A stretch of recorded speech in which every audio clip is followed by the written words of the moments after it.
मांग रहे हैं। अगर मांगना ही है तुमसे तो ऐसे से मांगो जहां से मांगना मिट जाए, वो केवल भगवान, केवल भगवान। भगवान के सिवा अन्य से किसी मांगने से हमारा मंगतापन नहीं मिटेगा। पीछे एक दिन चर्चा में आया था कि यदि जांचना ही है तो जानकी नाथ से जांचो, जिससे जांचने के बाद जाचकता जरी जाए, मांगना मिट जाए।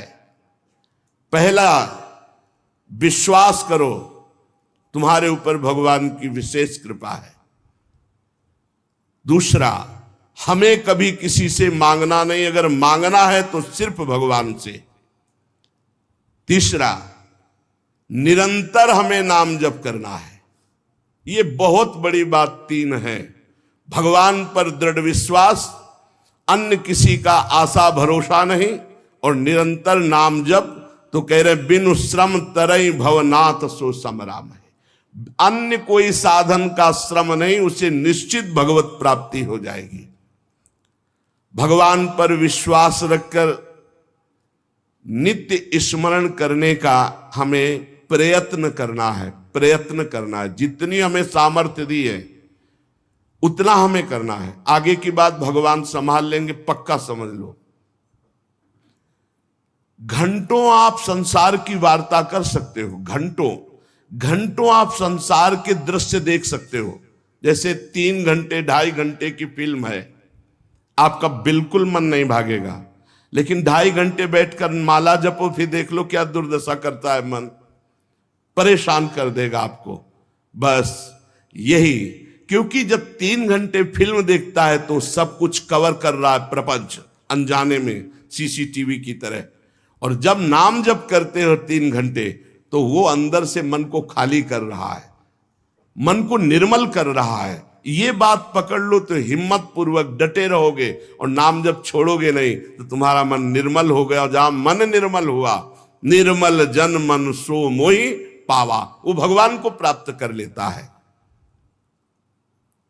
ये विश्वास रखो, भगवान हर समय तुम्हें देख रहे हैं। भगवान सर्व सामर्थ्यशाली है, और भगवान ने तुम्हें निमंत्रण दिया है अपने साक्षात्कार का। तभी मानव देह और साधु संग और भजन के रंग में चलने का अवसर मिला है। भगवान ने तुम्हें निमंत्रित किया, आओ परमानंद का भोग लगाओ। शब्द, स्पर्श, रूप, रस, गंध, ये सब चिदानंद में भगवान के, इनका आनंद लो।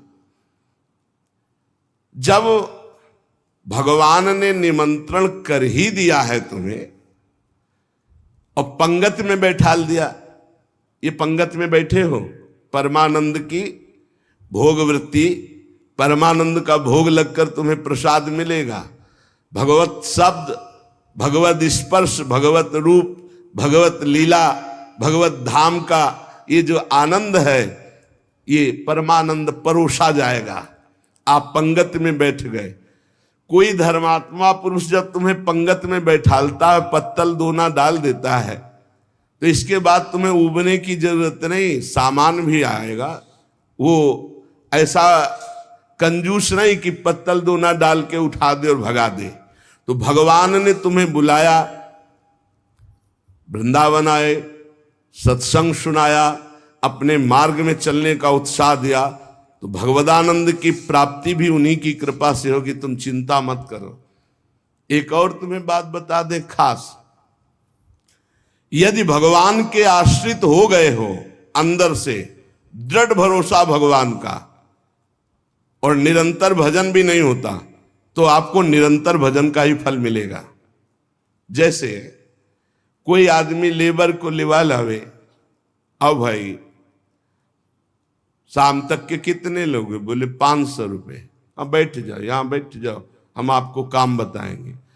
और शाम तक उसने कोई काम नहीं करवाया, तो बोले उसको 500 रुपया देना पड़ेगा कि नहीं देना पड़ेगा? पक्का देना पड़ेगा ना।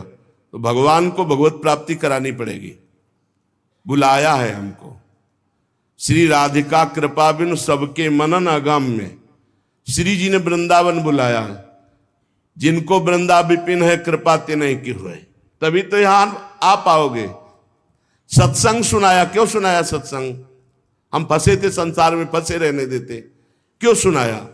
संसार का राग हटवाया सत्संग के द्वारा, क्योंकि वो मिलना चाहते हैं आपसे। इतना जब कर दिया तो अब आप अंदर से भगवान की शरणागति स्वीकार करो, अंदर से भगवान का आश्रय स्वीकार करो। भजन की कमी भी होगी तो भी भगवत प्राप्ति हो जाएगी। जैसे वो 8 घंटा काम करने वाले को 500 मिलते हैं, पर वो काम नहीं करवाया, 8 घंटा बैठाले रहा, तो बैठाले रहने के 500 रुपया उसको देने पड़ेंगे, कानूनी देने पड़ेंगे। ऐसे ही भगवान को भगवत प्राप्ति करानी पड़ेगी। काहू के बल भजन को, काहू के आचार और व्यास भरोसे कुंवर के सुवत पाँव। आपने बुलाया है हमको, अगर आप ना घसीटते तो हम जैसे थे संसार में, देखो संसार में अपने आप में सब रमे हैं, वैसे ही हम भी रमे थे। आपने घसीटा, जब आपने घसीटा तो भगवत प्राप्ति आपको करानी ही पड़ेगी। ये हमको कहने की जरूरत नहीं, वो सत्य सच्चिदानंद है, वो करवा ही देंगे। परंतु अपने को अपने विश्वास में अटल रहना चाहिए। कल एक साधक प्रश्न कर रहे थे कि कई वर्ष नाम जप करते हो गए, अभी विकार नहीं गए, तुम कई वर्ष की बात करते हो? 2-4 वर्ष की बात करते होगे। जब तक भगवत प्राप्ति नहीं हो जाती तो ये विकार धीरे धीरे कम होते हुए चिंगारी रहते हैं, खत्म नहीं हो जाते। ध्यान रखना है, हम पूरी बात अपने अनुभव की कह रहे हैं। ये चिंगारी रहते हैं, छोटे छोटे बिंदु, और अगर फूस मिल जाए तो चिंगारी को ज्वाला बनने में देर नहीं लगती। भ्रम में मत रहना, बिना भगवत साक्षात्कार के निर्विकार स्थिति नहीं होती। निर्विकारता दिखाई देती है, पर रहते हैं विकार छोटे छोटे बिंदुओं में, और जहां उसको संयोग मिला तो सिंधु होने में देर नहीं लगती। इसलिए आजीवन सावधान। भगवत प्राप्ति के लिए अन्न जल त्यागने की आवश्यकता नहीं है। बहुत बड़े महापुरुषों के वचन ध्यान से सुनना।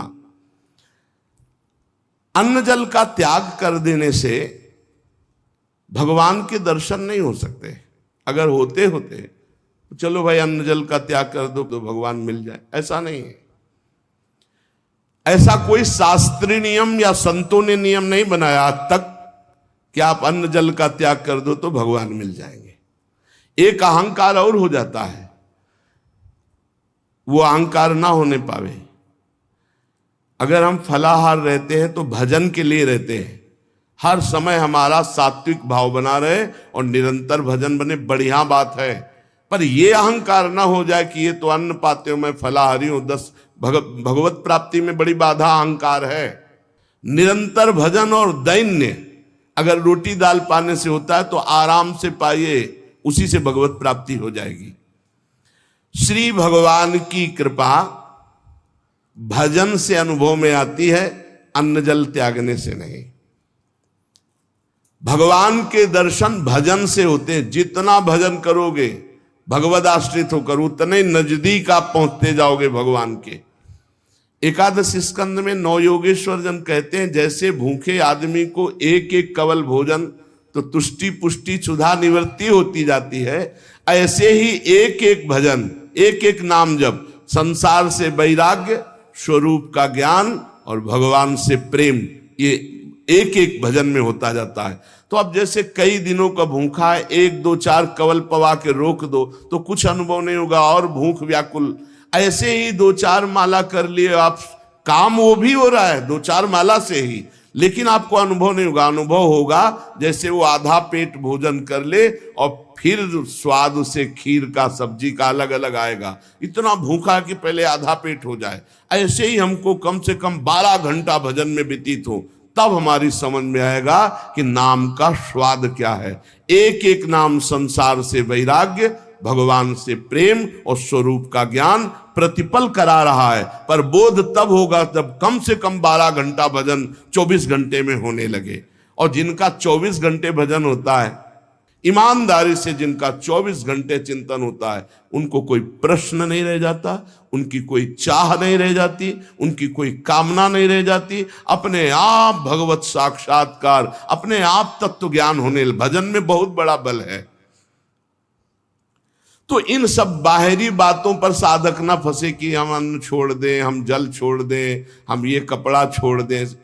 सर्दी है, चिंतन हो रहा सर्दी का, अरे चाहे टाट मिले चाहे कंबल तत्काल ओढ़ लो, चिंतन सर्दी का ना हो। प्रिया प्रीतम को खास बात यह है, भूख लगी है, जो मिले नमक रोटी खाओ, इसको शांत करो और चिंतन प्रभु का करो। चिंतन रोटी का हो रहा है, चिंतन कपड़ा का हो रहा है, चिंतन भोगों का हो रहा है, अब वो बात नहीं। ये बात बिल्कुल परमार्थ में शास्त्र सम्मत, हमारा चिंतन नहीं होना चाहिए जागतिक भोगों का।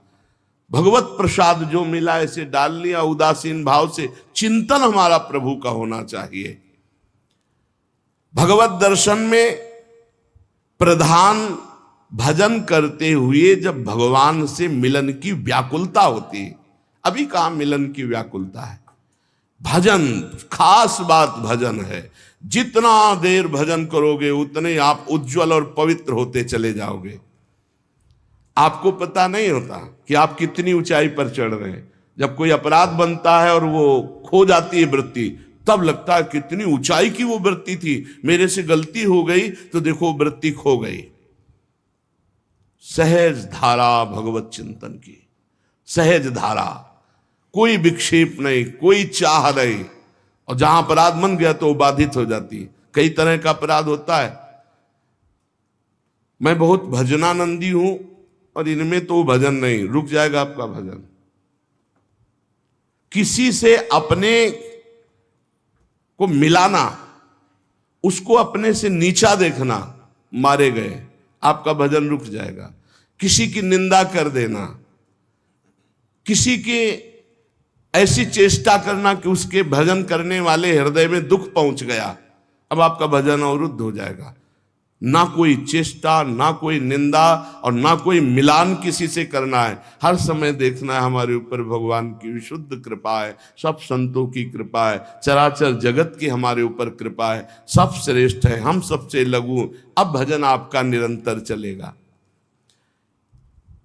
अनन्य भजन में ना तन की शुद्धि रह जाए और ना मन की शुद्धि रह जाए। मन भी बेशुद्ध हो जाता है। अभी हमारा मन नहीं लगता तो मन की शुद्धि है, भजन की नहीं, ध्यान रखना। बैठे हो, शरीर में पीड़ा हो रही, अभी तन की शुद्धि है, भजन की। जब भजन में आएगी तो तन मन डारे खोए, लगन लगन सब कोई कहे, लगन कहावे सोए, जा लगन में तन मन डारे खोए। ऐसा भजन चल रहा है कि मन भी पंग हो गया, तन की भी शुद्धि नहीं। यह है भगवत साक्षात्कार के लिए। जानबूझकर हठपूर्वक अन्न, वस्त्र आदि आदि जो शरीर निर्वाह के लिए इनको छोड़ना बड़ा हानिकारक है। शरीर को स्वस्थ रखना भजन के लिए बहुत आवश्यक है। आपका शरीर स्वस्थ है, आप आराम से 2-4 घंटे आसन में शांत बैठकर मन को परमात्मा में लगा सकते हैं। अब आज कलयुगी शरीर ऐसे हो रहे हैं, नौजवान आदमी ब्लड प्रेशर, शुगर, क्या क्या परेशानियां। भजन कर लो, आगे और समय ऐसा आने वाला है भजन के लिए अवसर नहीं। जानबूझकर हठपूर्वक अगर आपको सुविधा सामग्री मिल रही शरीर रक्षा के लिए तो उनका त्याग ना करो। इसके त्याग से कुछ नहीं होता। अब शरीर ये सब अनुभव की बात है। शरीर उघार, सर्दी में शरीर कांप रहा है तो चिंतन तो जा रहा है ना सर्दी का। अरे जैसा भी टाट पट्टी कंबल जो भी मिले शरीर में डाल लो। अब चिंतन प्रिया प्रीतम को रहे, ये खास बात है। ये बहुत समय के बाद समझ में आती, नहीं तो अहंकार बना रहता है। स्वेटर कंबल के त्यागी हो, चिंतन सर्दी का हो रहा है, प्रिया प्रीतम का चिंतन करना है, परमात्मा का चिंतन कर। खास बात है चिंतन नहीं छूटना चाहिए तो तुम्हारा त्याग सार्थक, और अगर चिंतन छूट गया तो त्याग की, और चिंतन ही बदल जाता है। प्रभु का चिंतन न रहकर शरीर का चिंतन होने लगता है। इसीलिए प्रेमी जनों को आप देखिए, वो वैराग्य प्रधान नहीं, अनुराग प्रधान होते, इसीलिए उनको पहचानना बड़ा कठिन। अखंड चिंतन निरंतर चले, और जैसी स्थिति में शरीर को प्रभु रख रहे वैसी स्थिति, शरीर ही से राग खत्म। आप निरंतर भजन करें, भगवान के दर्शन की भी मांग ना करें तो भी भगवान को दर्शन देना ही होगा, अपने आप देना होगा। आप पुकारें, आप भजन करें। भगवान दर्शन किसको कब और किस साधना से देते हैं, आज तक कोई नियम नहीं है, कोई नियम नहीं। वो कहो अभी आपको दर्शन दे दे, उनके लिए क्या है। इसीलिए तो भगत मस्त हो जाता है जो भगवान की शुद्ध भक्ति करता है, कि जब चाहेंगे करुणा निधान निहाल कर देंगे। प्रभु के लिए कोई नियम नहीं है। भगवान जब जहां जिसके ऊपर कृपा करे, बहुत भगवान कृपालु हैं, और आज तक जिनको मिले हैं वो बहुत सरल सहज स्वभाव वालों को मिले। ये जितनी बुद्धि लगाने वाले लोग हैं इनको बहुत दौड़ना पड़ता है, और जो सहज सरल होते हैं भगवान उनको मिल जाते हैं। भगवान जिनको मिलते हैं कैसे होते, सरल चित्त। संत सरल चित्त जगत हित, जान स्वभाव सने। बहुत सहज इनका स्वभाव, कोई छल कपट नहीं, चित्त में निरंतर भगवद स्मृति। भगवान मिले मिलाए हैं यार, भगवान अंदर ही बैठे हैं, वो सब देख रहे हैं। जब भगवान से चित्त जुड़ जाता है, निरंतर भगवद स्मृति होती है, तो भगवान बिना प्रार्थना के आके दर्शन दे जाते हैं। अर्थात उनके दिमाग में, उनके नेत्र में, उनके हृदय में श्री भगवान ही बसे रहते हैं। अपरिमित दयालु भगवान है, अपरिमित दयालु। उनका स्मरण करते हुए निश्चिंत हो जाओ, न दर्शन की चिंता करो न कल्याण की चिंता करो, वर्तमान में उनका स्मरण न छूटे। ये बात पकड़ लो, कोई चिंता मत करो, सब ठीक हो जाएगा, वर्तमान में भजन न छूटे। भगवान तुम्हारे जीवन में वही विधान करेंगे जिससे तुम्हारा मंगल होगा। कड़ुआ विधान भी हो सकता है, पर विधान का फल बड़ा मंगल होगा। ऐसा निश्चय करके शांत हो जाओ, चिंता मत करो, भय मत करो। श्री भगवान की कृपा को देख देख कर तुम रुदन करोगे आनंद में, ऐसे वो कृपालु है। चित्त में विषाद आ जाना, चिंता आ जाना, भय आ जाना, पाप कर्म का फल है। ध्यान करना, तुम्हारा चित्त विषाद युक्त हो रहा है, भयभीत हो रहे हो, चिंता है, तो कोई पाप कर्म आपने किया है। वर्तमान में भजन करने वाले को भूतकाल का पाप कर्म चिंता शोक भय नहीं दे सकता, पक्का विश्वास रखना। वर्तमान का पाप चिंता शोक भय देता है। इसलिए भगवान के चिंतन का ऐसा तारतम्य बनाओ कि कोई पाप संकल्प ही न बने, कोई पाप कर्म ही न हो, कोई वासना ही न हो। महापापाचार्य, पापाचरण करने वाला बोले नहीं, महापापाचरण करने वाला और निर्वधि। कोई सीमा नहीं है कि कितना पाप कर, पाप में ही रहता है। असीम पाप करने वाला निर्वधि, असीम पाप करने वाला। महादुर्मति सते, सैकड़ों प्रकार की दुर्मति है। दुर्मति, कुमति, जो नाना प्रकार के असत आचरण कराती है, ये सबके अंदर रहती है दुर्मति। किसी को भजन सत्संग के प्रभाव से बहुत कम मात्रा में असर में आती है, और जिनको सत्संग नहीं मिला, भजन नहीं हो रहा, तो दुर्मति का ही राज्य रहता, वो समझ नहीं पाते। सुमति तो किसी किसी के हृदय में जागृत होती है। महापापाचारी है और सैकड़ों प्रकार की दुर्मति के द्वारा असत कार्य करने वाला है। और महाकाम क्रोधाद्यति परवसे दंभ वपुसी, गजब कर दिया। कामी नहीं, महाकामी है, क्रोधी है, इंद्रियों के परवश है और दंभ धारण करता है भक्ति का, नाटक करता है भक्ति का। ना सत्संग, सत्संग से भी मतलब नहीं रखता, सत्संग में भी नहीं जाता। महाधर्म विमुखे, धर्म से भी विमुख हो गया है। पर कहीं उसको ये बात समझ में आ जाए कि अब मेरा कल्याण तो सिर्फ भगवान के धाम में ही आश्रय लेने से होगा, और वृंदावन धाम का आश्रय आवास स्वीकार कर ले और अनन्य हो जाए वृंदावन का, तो ऐसे का भी परम पद पर आरूढ़ होना निश्चित है, निश्चित। ये बड़ी गजब की बात है। साधनहीन, पापाचारी, सैकड़ों प्रकार की दुर्मति वाला, महाकामी, क्रोधी, दंभी, पाखंडी है, सब दोष हैं। पर उसने एक नियम ले लिया कि अब आजीवन वृंदावन वास करेंगे, अब हमसे कुछ होने वाला नहीं। तो निश्चित उसको सत्संग मिलेगा, निश्चित रजरानी की कृपा से उसका परिवर्तन होगा, और यहां शरीर छूटा तो परम पद को प्राप्त होगा। ये धाम की महिमा है, ये अमोघ है। धाम का प्रभाव अमोघ है, विश्वास कर लो। एक कलिकाल है, साधन बल से भगवत प्राप्ति होना बहुत कठिन है। श्री चरणों का आश्रय, धामादि का वास आश्रय, यही हमें भागवतिक माहौल में रखकर भजन प्रभाव से श्री जी से प्रीति करा देगा।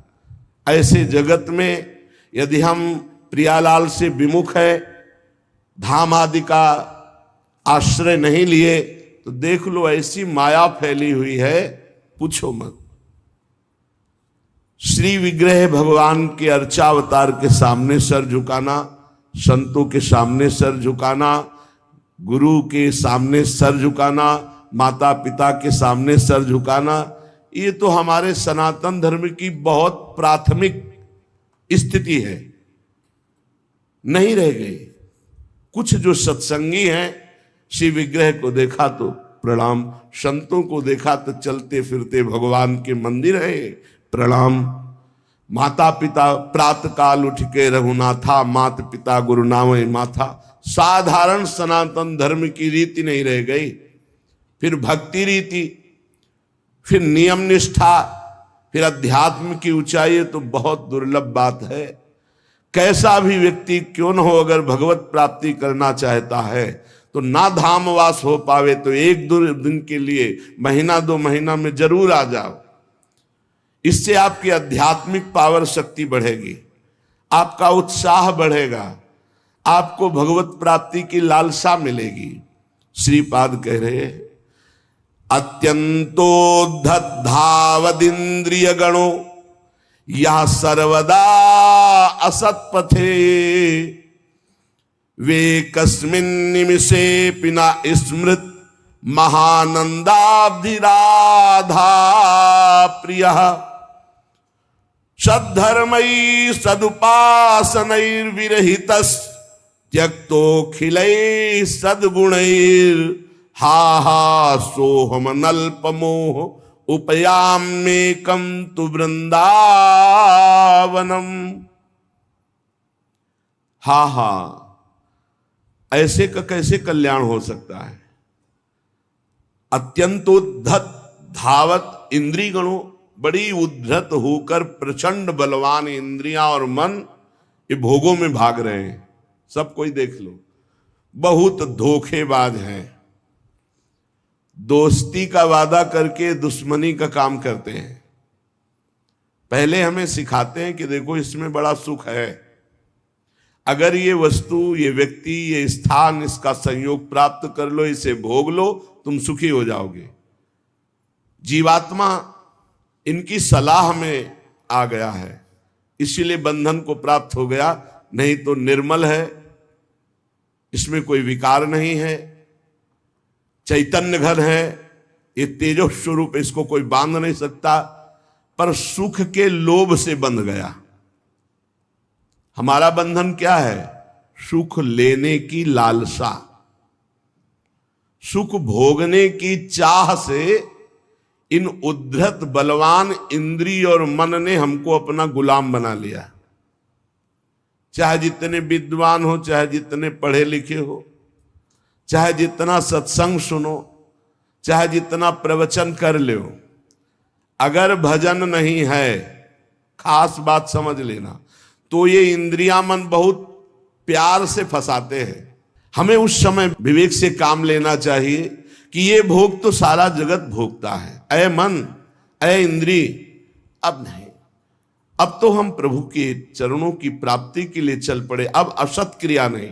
पर उस समय विवेक काम नहीं करता, बुद्धि ये सलाह देने लगती, चलो कुछ 5 ही मिनट की तो बात है, फिर भजन कर लेना, यमुना स्नान कर लेना, अमुक पाठ कर लेंगे, पाप नष्ट हो। ऐसे साधकों को भ्रष्ट करते हैं। संसारियों को तो जो गिरे हुए हैं उनको क्या गिरना, लेकिन जो अच्छे हैं, चलना चाहते हैं, उनको भी अत्यंतोद्धत धावत इंद्री गणों या सर्वदा असत पथे। ये इंद्रियां, ये मन ऐसा मिठास पैदा करते हैं कि जीवात्मा स्वीकृति दे देता है, चलो। अब वो बेचारा इंद्रिय और मन के उसमें फंसा हुआ दुर्गति को प्राप्त होता है। नरक आदि भोगना, जेल भोगना, ना कुछ तो अंदर जलन पैदा हो गई, अशांति, चिंता, शोक, भय। पक्का समझ लेना, जब तक ये इंद्रियां और मन सुख का प्रलोभन देकर तुमसे दस्तखत कराते रहेंगे, स्वीकृति करते रहोगे, तब तक ये बंधन मिटने वाला नहीं। श्रीपाद कह रहे हा हा सोह मन अल्प मोहा, अर्थात बहुत बड़ा मोह हमारे अंदर है, छोटा नहीं है। क्या हम इंद्रिय और मन की सलाह में आ जाते हैं? हम सब बड़ी सलाह बुद्धि देती है फंसने की, निकलने की सलाह नहीं देती। बहुत बार हो चुका, आपकी बार नहीं, अब नहीं, ऐसा नहीं, बार बार।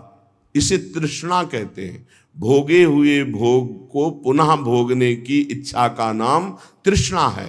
ये तृष्णा पापिनी बार बार पाप कराती है।